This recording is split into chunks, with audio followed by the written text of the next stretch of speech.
one of my predictions was AI is getting smarter, and in 2020 it will make your life easier. But what we talked about was from real-life chatbots to network management, whether that be big networks, RF networks, and network slicing, or your LAN, and also in operations. So is AI capable of making predictions before things happen, either maintenance, network error, anomalies in cybersecurity?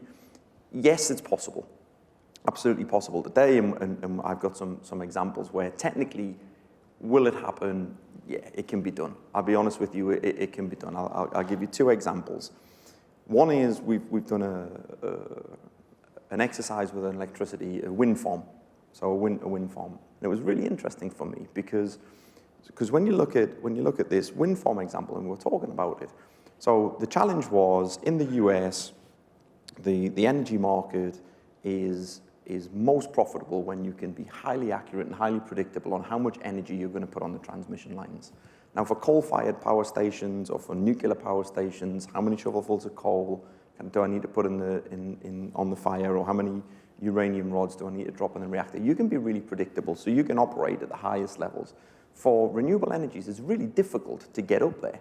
So from a profitability perspective, it's very difficult. They have to be super conservative, because if you don't put on the transmission line what you said you're going to put on, there are huge consequences. You lose your license, you can't provide, all that good stuff.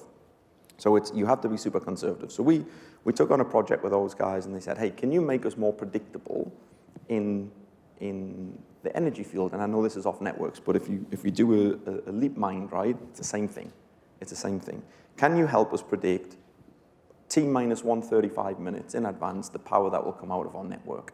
So we take all the data, all the meteorology data, which was actually the least significant, which was interesting, all of the data that comes off every turbine, you find partners within the field, and the answer to the question is yes, I can make it more predictable. So can you predict, can you answer? Technically, I think the answer, no whack on the head, you will be able to answer.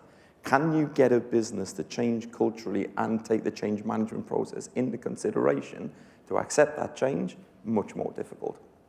Humans, I go back to engineers and mapping of processes. Humans are much more difficult than machines. And I think that what you're describing, we see it today because we're sort of going into companies with an AI-based system, say in large companies, and they have lots of SOC people, all the way down to small companies that have some guy that says IT, security next to his name.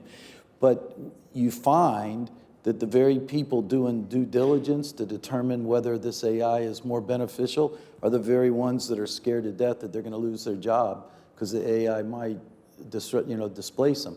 And we try hard to explain to them, you don't understand, the volume of problems you're trying to address is growing so much faster than the size you're at. This is just going to help you keep up with it. And so, but it's the same basic principle that you're talking about, is getting people to accept the transformation, that this is a different way of looking at it. So your prediction, can the technology predict change?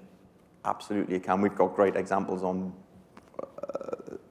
in the pharma industry. So predicting dispensers of cancer drugs. It works, right? It absolutely works. As long as it's accepted by the humans in the chain, which this one it was, then it's highly positive. Change management, humans, culture. That's the bit.